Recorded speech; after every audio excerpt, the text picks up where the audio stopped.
वो ऐसी कोई फिलॉसफी होती ही नहीं है। मैंने आपको बताया था, जिसमें मैंने एग्जांपल बताया था, कर्क लगन की कुंडली हो, ठीक है, तो उसमें मैंने क्या बताया था कि मंगल जो होता है और जो बृहस्पति होता है वो योग कारक होते हैं, as per the typical philosophy, the rule of in BPHS, Laghu Parashari और द क्लासिक जितनी भी बुक्स हैं और जो पढ़ाया जाता है।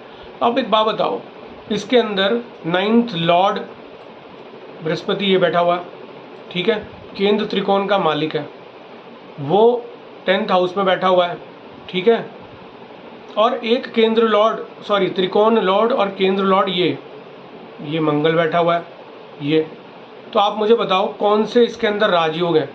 ये बोला जाता है ना राजयोग है, केंद्र त्रिकोण का जो लॉर्ड है, केंद्र के घर का मालिक, त्रिकोण के घर का मालिक, विष्णु घर का मालिक, लक्ष्मी घर का मालिक, केंद्र में ही बैठा हो तो लक्ष्मी योग बनता है, राजा योग बनता है, महाराजा योग बनता है, और तरीके के राजा योग बनते हैं। तो इसके अंदर आप देख लो, बृहस्पति को भी देख लो और मंगल को भी देख लो। He is in coma from last 1.5 years।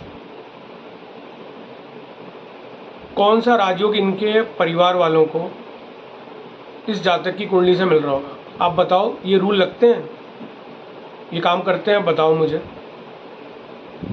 खुद सोच के बताओ कि कहीं से भी इसमें वो रूल ऐसा कुछ दिख रहा है इसमें आपको कि केंद्र का लॉर्ड त्रिकोण के लॉर्ड के साथ एक साथ बैठे हों, केंद्र में बैठे हों, वो भी देखो केंद्र में बैठे हुए हैं, ये भी नहीं कि मैं 6 और 8 12 में बोल रहा हूँ। तो बताओ कौन सा इसमें रूल लग रहा है? सारे वो रूल लग रहे हैं जो मैंने आपको ब्रेन सर्जरी से रिलेटेड, जो मैंने आपको मेडिकल एस्ट्रोलॉजी के जो रूल सिखाए, सारे वो वाले रूल लग रहे हैं इसके अंदर। अगर मैं आपको वैसे ना सिखाऊं तो ऐसे तो ये कुंडली मेडिकल एस्ट्रोलॉजी में कोई भी हम डिकोड नहीं कर पाएंगे। इसलिए सबसे पहले मुझे क्या करना होता है, जितना भी स्टूडेंट सीख के आते हैं सबसे पहले उनकी नॉलेज को करेक्ट करना होता है कि भाई ये चीज़ें मत लगाओ, उच्च नीच ऐसा कुछ भी नहीं होता, एग्जॉल्टेड डेबिलेटेड प्लैनेट ऐसा कुछ भी नहीं होता कि आप देखो कोई प्लैनेट उस राशि में बैठा हो, उस घर में बैठा हो, ऐसा कुछ भी नहीं होता।